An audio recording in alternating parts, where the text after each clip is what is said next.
Je m'appelle Pascal de Retz, je suis responsable artistique de la compagnie Dev Art et j'ai coécrit le spectacle Passionnément Tosca.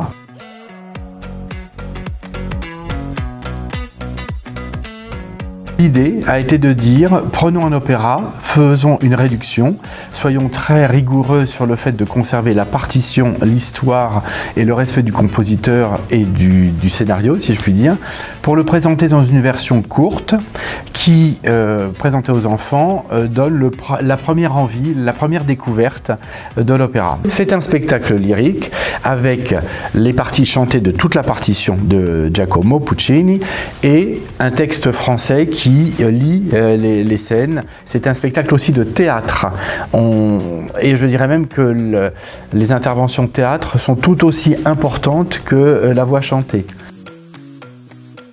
Plutôt pour du troisième cycle, CM1, CM2, mais là, sur la représentation que nous allons faire le 8 novembre, nous avons des CE1, CE2 en classe multiple. Il y a 47 enfants qui sont déjà intéressés, avec lesquels nous avons commencé à faire les ateliers pédagogiques.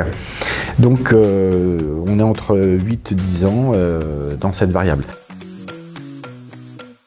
Indépendamment de la représentation pour laquelle les enfants peuvent venir, évidemment, ils ont deux ateliers. Un atelier qui, sur le temps scolaire, va leur permettre d'appréhender un petit peu l'opéra, mais dans sa généralité.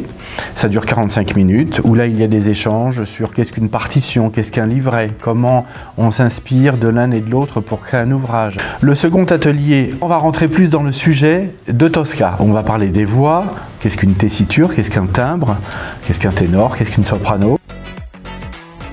La personne avec qui je l'ai coécrit jouait déjà Tosca dans cette forme-là, sauf que le troisième personnage, c'était un comédien, celui qui jouait le rôle de Scarpia, ça n'était pas un chanteur.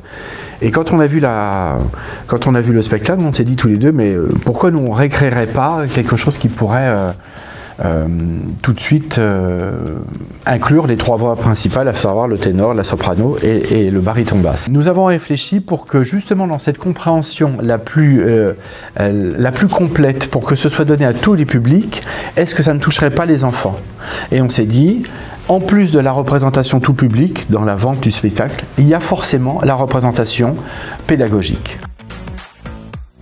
Les enseignants sont très investis pour les personnes qui décident de prendre le projet, vont continuer à travailler un petit peu le projet, accompagnent pendant la représentation, font naître l'engouement des questions, mais à chaque fois, c'était des mots, c'était des messages et des enseignants en disant véritablement, ils en parlent encore, ils en ont parlé à leur classe supérieure quand ils ont changé de classe. Enfin, c'est resté pour eux un moment important.